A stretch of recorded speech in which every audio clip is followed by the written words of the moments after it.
The front door of the Hazbin Hotel creaked softly on its hinges as it opened, spilling a sliver of the outside gloom into the dim, velvet-shadowed parlor.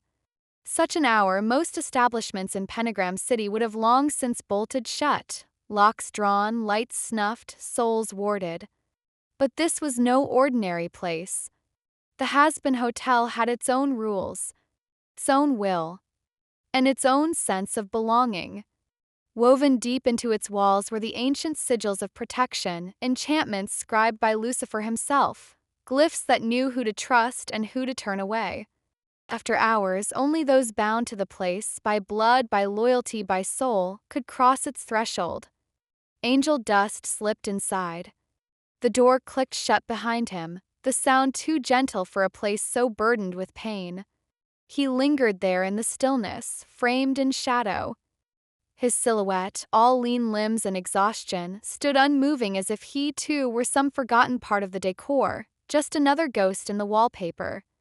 Parlor greeted him with quiet. Only the hearth still breathed light, a few amber coals glowing in a cradle of ash. The rest was darkness and hush. Even Husk, ever the gruff sentinel behind the bar, had apparently turned in for the night. A rare thing. The old cat demon, with his gravel voice and glass-polished eyes, was usually there to meet him, if not with whiskey, then with a mug of hot chocolate that, in spite of everything, somehow always tasted like care. But not tonight. The bar stood empty, cloaked in shadow. Angel's gaze drifted to the antique clock above the mantel. 3:07 a.m. Valentino had kept him late again. 18 straight hours of lights and lenses, of commands barked between takes, of cheap perfumes and degrading stunts. This time, the storyline had been especially vile. A drug-addled hustler owned by a mob boss, spiraling down into desperation. Art imitating life, perhaps. Or more accurately, life dismembered, then sewn back together for pornographic consumption. He ran a hand down his face. His makeup had long since cracked, his joints ached from overuse, and his soul, if he still had one, felt scraped raw. Past was always waiting for him in that studio, dressed in new costumes but speaking the same lines. His father's orders. His brother's silence. The debts. The bruises. The shame. He didn't want the elevator. Despite the building being rebuilt less than a month ago, the elevator clanged and shrieked like some dying machine and would wake half the hotel if he were to use it at this hour. The stairs loomed instead, solemn and steep, but he ignored them for now. His body didn't want to rise. It wanted to fall. He veered toward the fireplace and sank down onto one of the old velvet couches that circled it like silent sentinels. Cushions gave beneath him, plush and familiar, cradling him in a way that felt like memory. At least the shoot was over. For now. A brief reprieve. His fingers strayed to his wrist, rubbing absently at the skin beneath the fur, as though trying to scrub away a stain. Of course, the contract wasn't there, not visibly. But he could feel it all the same, coiled in his veins like barbed wire. Valentino couldn't breach the hotel. Not physically. The wards held firm. But the contract didn't care about locks and walls. Governed his schedule, his presence, his labor. Dictated how long he had to work, what roles he had to play, what services he had to provide. Even the so-called special rooms had loopholes the binding could twist itself through, rendering his sanctuary porous. He leaned back, head sinking into the high back of the couch, and closed his eyes. The fire hissed softly. Cold edged in through the cracks of the old walls. Then a sound. Soft. Delicate. A meow. His eyes flew open, body tensing before reason caught up. But then he saw her. Keekee. The cyclopean cat, all black and white tuxedo fur and eerie elegance, padded into the room like a dream given claws. She regarded him for a heartbeat with her lone, luminous eye, then hopped up beside him without ceremony, curling against his side. Angel let out a breath, slow and quiet. "Hey there," he murmured, voice gravel-worn. "Didn't expect you." He reached out, trailing fingers through her warm fur. She purred immediately, a soft thrumming that rose through her body and into his. The sound was steady, unbothered. Real. I figured you'd be upstairs, he whispered. Guess you got bored with everyone sleeping. Can't blame you. Not much fun alone. She didn't answer, of course. Just curled in tighter, her warmth bleeding into his side, grounding him. He kept his hand on her back, stroking in rhythm with her purrs.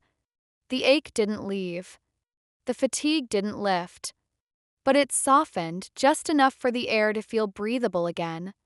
Above them, the hotel slumbered.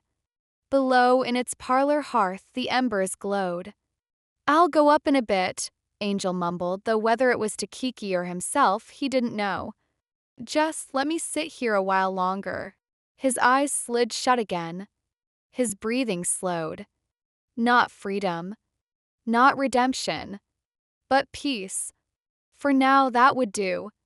Angel blinked groggily, vision slow to clear as the warmth of sleep clung stubbornly to his limbs. The scent of coffee wafted faintly in the air, bitter and familiar, and the soft crackle of the hearth's dying embers lingered like the breath of a dream not yet gone.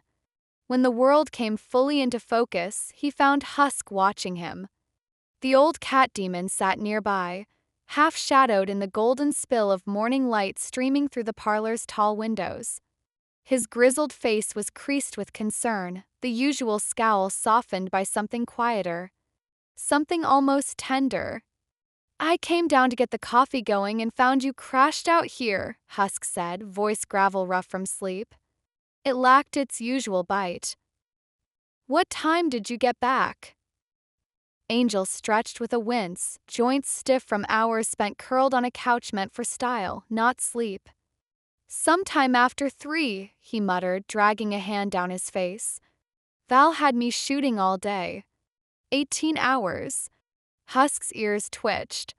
His frown deepened. And you didn't just stay there? Angel shrugged, the movement loose and weary. Used to live there. Before the hotel. But being far away from Val? That's worth the trip. I've got a couple days off. Figured I'd actually try breathing. Husk leaned back slightly, but his stare sharpened. 18 hours isn't a job. That's exploitation. We've all seen it, he's pushing you harder than ever. Angel attempted a smile. It landed crooked. Val's always been a bastard. Ain't like I get a say. I signed the deal. The corners of Husk's mouth tugged downward. His eyes, dulled from years of watching too much too long, flickered with something sharp. You've told me some of the things he's done. Waterboarding? That's not a creative choice. That's torture. That's power for the sake of power. Angel's gaze dropped, his jaw tightening. Then maybe you should talk to Charlie about your little deal with Smiles. The words hit the air like a breaking plate, sharp, unexpected, impossible to take back. But Husk didn't flinch. I don't like being on a Laster's leash, he said evenly. But the thing about Al? He's a sadist, not a psychopath. He plays games. But I've never seen him break someone just because he could. The V's aren't like that. Valentino, he doesn't just want control. He wants you broken. His voice dipped, quieter now. And you've seen what men like that do when they get bored. When the toy stops being entertaining. Angel looked down at his hands. Gloved fingers, tremoring slightly, as if recalling restraints that no longer bound them. He keeps me around because I bring in cash, he said quietly. I'm his best performer. For now, Husk said. But fame fades. Even in hell. Someone newer, shinier comes along. He won't hesitate. That's the Vegas story. Burnout comes for everyone. Especially stars. Angel didn't answer. He didn't need to. The hollows under his eyes, the bruises not quite visible beneath the fur, said enough. He pushed off the couch with a groan, one hand braced against the back as he tried to rise. Since I'm up, might as well head to my room. But his body betrayed him. The room tilted. His knees buckled slightly. Husk was on his feet in an instant, steadier than a man half his age had any right to be. He caught Angel by the shoulders, guiding him upright with surprising gentleness. "Careful," he murmured. "You're running on fumes." Angel nodded faintly, his eyes dim. "This is spiraling, isn't it?" "It already has," Husk said. "But you're not out of options." "Not yet. Charlie would fight for you. Hell, Lucifer might step in if he knew what Val's been doing." Angel let out a weak, humorless chuckle. "You think that'd scare Val?" "Maybe not," Husk admitted. "But Alastair might. He knows how soul contracts work, knows how to spot the cracks. And Val's arrogant. Arrogant enough to miss a loophole." He paused, eyes narrowing slightly. "You stood up to him before. That takes guts. Don't forget that." Angel hesitated. Then slowly he said, "There is one thing. Val's control only really works at the studio. Side of it, I've got a little space. Not much, but some. It's not freedom, but it's mine." Husk gave a slow, approving nod. "That's something. You build from there." He started to turn but paused on the first step. "Get some rest. Cherry's got your pig. You don't need to worry about him." Angel nodded absently, gaze following the shadows that trailed toward the guest wing. His body still ached, his mind still reeled, but somewhere beneath it all a new sensation stirred. Not hope. Not yet. But maybe the beginning of resolve. The room was dim. Claustrophobic. A makeshift sanctuary buried in the bowels of an aging tenement, caught in that suspended hour between night's end and morning's arrival, where nothing moved but smoke, and the past felt closer than the present. Its only light came from the ember of a cigarette, its amber glow briefly illuminating nicotine-stained wallpaper and walls cracked with time. Shadows moved in rhythm with each drag, slipping over faded newspaper clippings and scrawled maps like the silent ghosts of old regrets. Down the hall, a raucous burst of laughter erupted from a poker table. Voices shouted, glasses clinked, something shattered. The usual noise. Background chaos. Arachnus ignored it. He preferred silence. Silence and smoke. He exhaled slowly, letting the cloud curl around his face, wrap his shoulders like an old trench coat. Clung to him, his jacket, his lungs, his memories, before spiraling upward, lost in the ceiling's cracks. He moved without urgency to the window, pushing aside the heavy curtain with 2 fingers, letting in the blood-tinted light of hell's creeping dawn. Painted his gray skin in hues of rust and crimson, casting long shadows across his angular face and sharper thoughts. And there it was. The Hazbin Hotel. Once a derelict relic, little more than a curiosity. Now rebuilt. Reforged. Stood taller than before, cleaner, brighter, burning with purpose. Ornate balconies, glass-paneled towers, even a spire like some blasphemous cathedral. It had presence now. And somehow defiance. It had survived an extermination. No one else in hell could say that. Arachnus tightened his grip on the hell phone. The screen glowed softly in his hand, and for what felt like the 100th time, he replayed the message. "Hey, it's Anthony." That voice. Still nasal. Still marked by that peculiar mix of showmanship and softness.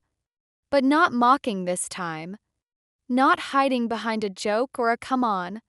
Just tired. Tripped down. You've probably seen the hotel's new commercial. It wasn't a plea. It wasn't a confession. It was a warning. A bridge burned and a hand offered in the same breath. If the hotel falls, you and Pops just look after yourselves. No demand. No expectation. Just something left unsaid. something that lodged under the skin. Arachnus didn't like that. Didn't like the quiet in Anthony's voice. Didn't like the sincerity. He'd confronted his brother once already, early when whispers first reached the syndicate. Approached his kid brother on the street months ago. Anthony hadn't seemed surprised. If anything, amused.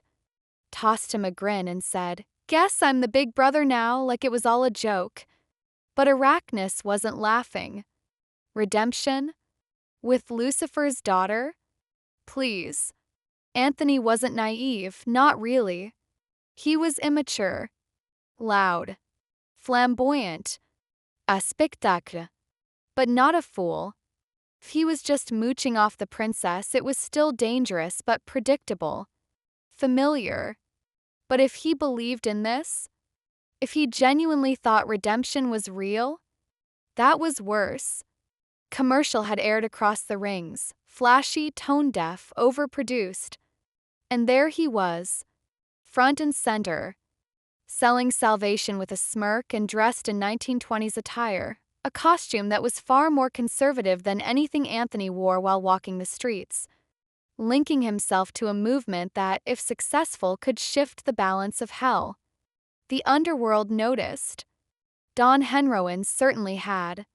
The old man had sat at the head of the table, fingers steepled, eyes narrow, while voices around him debated whether Anthony's behavior was treasonous or tactical.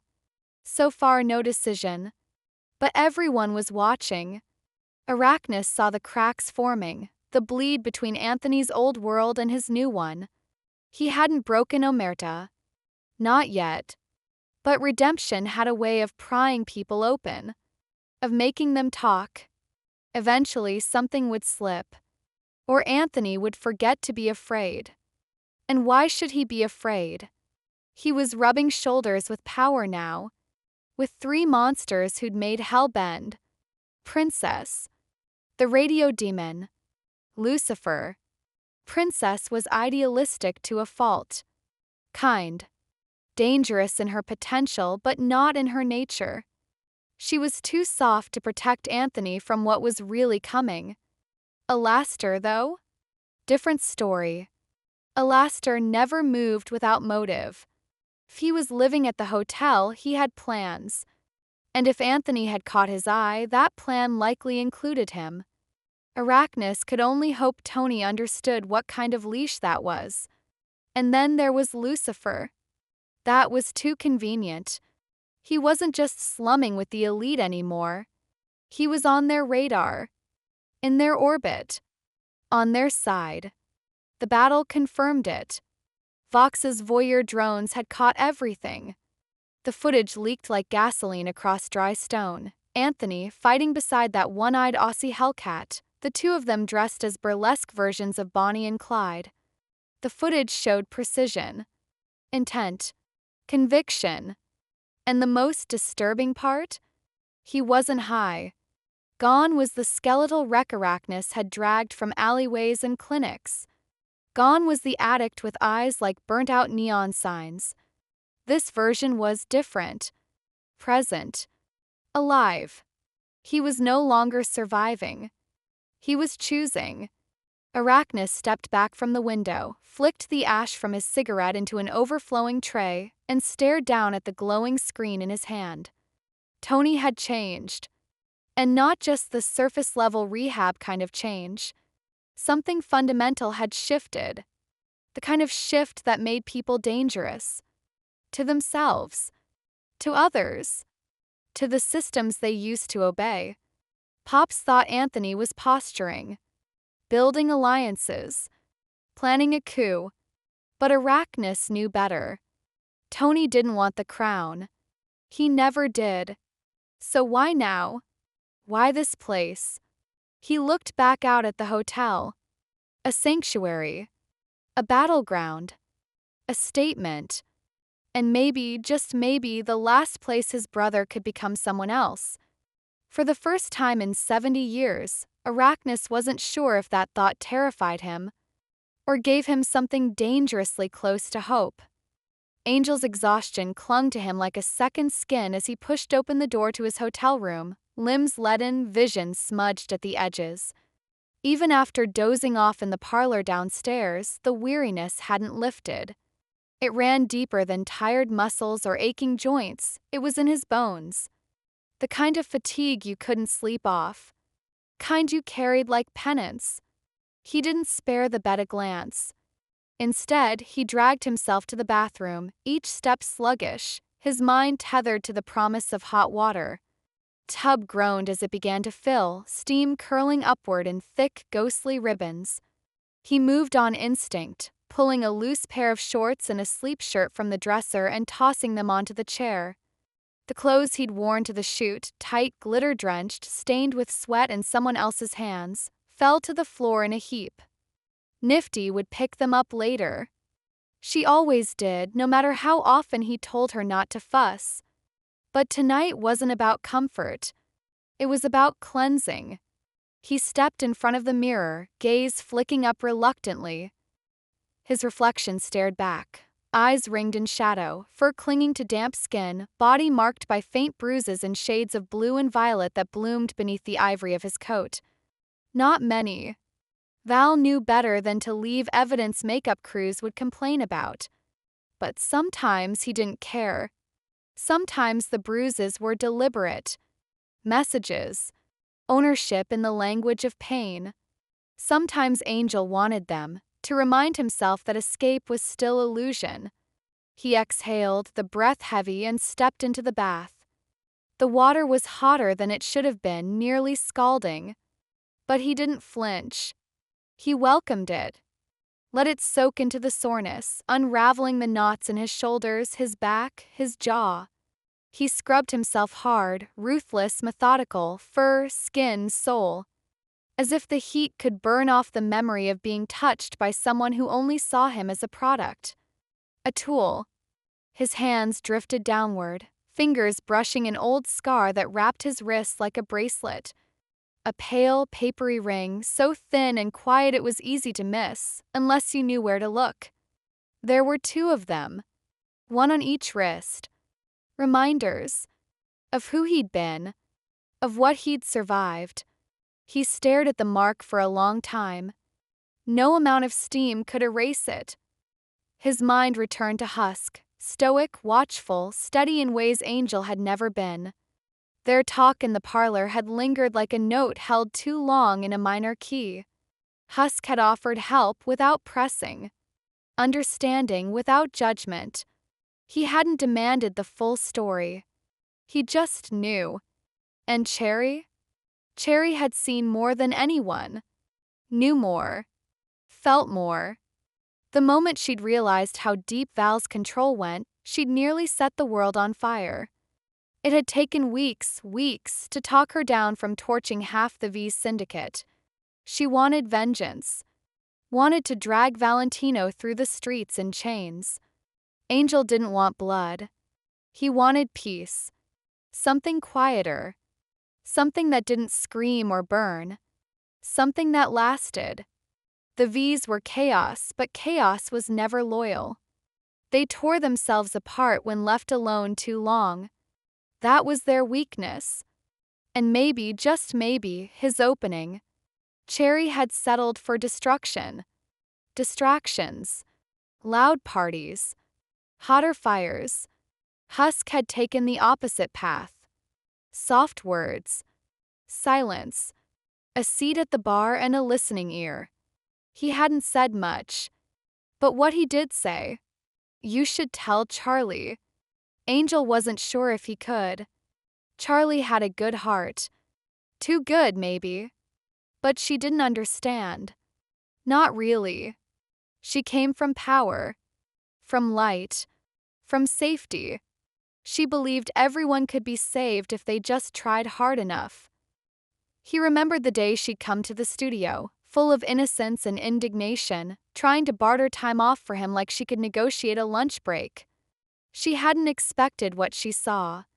Valentino dragging him out of his dressing room, half naked, shoving him toward the bed like a broken toy.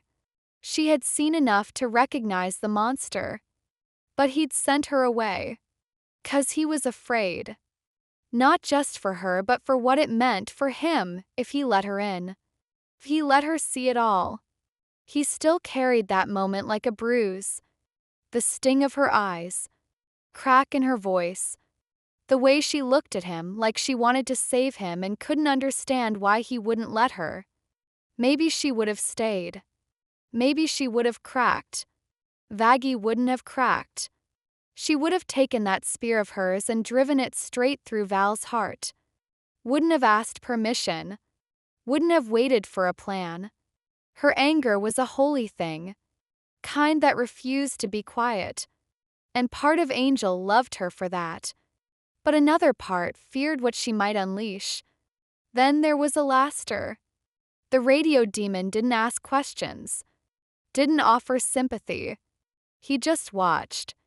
Like a man listening to a radio broadcast only he could hear. Distant. Patient. Dangerous. He'd never mentioned the contract. Not once. But Angel knew he knew. Alastair missed nothing. And his silence was worse than any threat. Nifty, for all her sweetness, was another mystery. She saw more than she let on.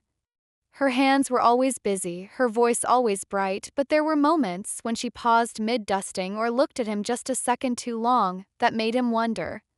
And Lucifer was something else entirely. Angel hadn't spoken to him much, just enough to sense the edge beneath the charm. He was a man who'd lived through centuries of betrayal, of war, of loss. Whatever belief he held in redemption was carved from bone, not hope. And maybe that was why Angel felt drawn to him. Because what if Lucifer hadn't fallen for pride? What if he'd fallen for us? Angel dried off slowly, the towel rough against his skin. Dressed in silence. The hotel stirred around him, footsteps, voices, the clink of mugs in the dining room. The vanity, he opened a drawer and pulled out a small, clear bag. Just one line.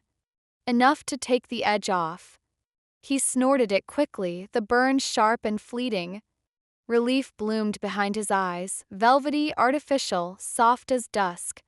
He collapsed into bed, pulling the covers tight around him the way he once had as a child, hiding from nightmares no one else could see. His limbs went still. His breathing slowed. The ache didn't disappear, but it dulled. For a little while, he wasn't a performer. Wasn't a contract. Wasn't a weapon or a burden or a regno. He was just Angel. And for a few precious hours, that was enough. Did Angel come back from the studio at all? Vaggie's eyes swept across the table, the sharpness in her voice betraying more than simple concern. The seat beside Cherry was conspicuously empty, its absence stark amid the morning bustle of clinking mugs and quiet chatter. No sarcasm, no dramatic entrance, no exaggerated complaints about breakfast carbs. Just a quiet hole in the shape of angel dust. "He returned rather late," Husk said, voice low and rough with sleep, or maybe something else. Or should I say, very early. Found him crashed on the parlor couch. Said he got in sometime after 3. 3 in the morning? Charlie's brows drew together, the words landing heavy. That's excessive. "He's told me before," Nifty piped up cheerily, spooning eggs onto her plate. "His boss makes him work 16-hour shoots with no warning. Sometimes even longer." 16 hours? Vaggie blinked, stunned. "What kind of job needs you for that long?" "Filming ain't all glam and glitter, sweetheart," Cherry said with a casual shrug as she buttered her toast. "Angie told me once they res-hot the same damn scene for 8 hours. All for lighting and camera angles. Not just screwing around, it's choreography, continuity, blocking." "And what exactly does he do again?" Lucifer asked, his tone cool but not unkind as he eased into his chair. His gaze swept across the room, a note of quiet inquiry in his voice. "He's a performer, correct?" Charlie hesitated.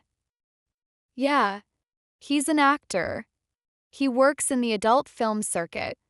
Entertainment district. I see. Lucifer folded his hands, expression unreadable. He didn't sneer or flinch. His voice was even, measured. That profession, while not without its challenges, does seem difficult to reconcile with the ideals of redemption. It is, Charlie admitted. The frustration in her voice was quiet, but it sat just beneath the surface. I tried to talk to his boss months ago, just to get him a day off, any time off. But that whole place, she shook her head slowly, felt rotten, like the walls themselves were poisonous. That's putting it mildly, Cherry muttered, the edge in her voice sharpening. Toxic doesn't even cover it. I've seen him at his lowest, and every time it's after he comes back from there. Sometimes he just blanks out, like he's not even in his body anymore. Charlie leaned forward. What kind of states? Bleak ones, Cherry replied, flicking her toast crust into her plate. Her usual smirk was gone. On okay days, he bottles it, goes to the aquarium, stares at fish for hours. Weird, but it seems to help. But on bad days? Her voice dropped. He disappears. Like you're looking at a puppet and someone cut the strings. And the worst days? Husk asked gently. Cherry looked away. It's like he's crashing after a fake high. He doesn't even try to fake it then. Just emptiness. Pain. Burnout so bad you can smell it on him. Charlie stared down into her coffee. I think I saw one of those. A while back. He came home from the studio. Husk said it was all a performance. Then he started laughing, but it wasn't right. It wasn't him. That wasn't laughter, Husk said quietly. That was a scream with makeup on. A defense mechanism. A long silence settled over the table. I shouldn't have called it an act, Husk added, rubbing the rim of his mug. It is a performance, but not the kind you come down from. When I followed him that night, like you asked me to... He glanced at Charlie. I realized he's been wearing a mask. One so old, he might have forgotten it is a mask. A mask? Vaggie echoed, skeptical but listening. I've seen it before, Husk said. People who've seen too much and gotten too little. They build personas, versions of themselves that can survive. Angel's been in costume so long, I don't think he remembers where it ends and he begins. Charlie's voice was barely audible. And it's not just Valentino, is it? No, Husk said. That moth's just the latest monster. But the damage? That goes way back. Family, maybe. Some trauma that set everything else in motion. Valentino didn't create it. He just found it and made it worse. Oh, come on, Cherry interrupted, waving a hand as if to dismiss a ghost. A mask? Look, yeah, he spirals sometimes, but he's still Angie. He still dances on tables and sings Don't Stop Believin' like it's 1982. Husk looked at her. Calm. Unshaken. How long have you known him? Since I got here, she replied. We've been ride or die since day one. Then, what has he told you about his human life? Cherry blinked. I mean, not much. He's warned me about turf, about old neighborhoods, told me which people to avoid. But that's just hell talk. That's... Let me ask you this, Husk cut in gently. How many adult film stars do you know who know how to use a Thompson submachine gun? Cherry opened her mouth, then paused. It was just something he knew how to use. That weapon's not street level. It's Mafia. Classic era. Angel doesn't look older than 30, maybe 33. He probably died in the 30s or 40s. That's when the mob ran everything. Silence rippled across the table like a breath held too long. Bloody hell, Cherry muttered. If he was raised in that world, he wouldn't have had a choice, Husk said. In some families, being born male means you're born into the business. No discussion, no escape. And omerta, the code of silence that doesn't die when you do, follows you here. Breaking it is still dangerous. Even in hell. Charlie looked stricken. So he's been carrying that his whole afterlife. Husk nodded once. And that's why he needs more than sympathy. He needs understanding. Someone who knows what kind of cage he grew up in and why he never talks about it. You think he ran, Vaggie said softly. Left them behind. Hid in the hotel. I hope he did, Husk said. Because if it's the family I think it is, and they figure out who he's with now, what he's doing. He let the implication hang in the air like a guillotine. They won't just come for him. No one spoke. Charlie's eyes drifted back to Angel's empty chair. Her chest tightened. Somewhere upstairs, he was likely asleep, curled behind a glittering mask they'd all mistaken for his true face. But now the cracks were showing. And once seen, they couldn't be unseen.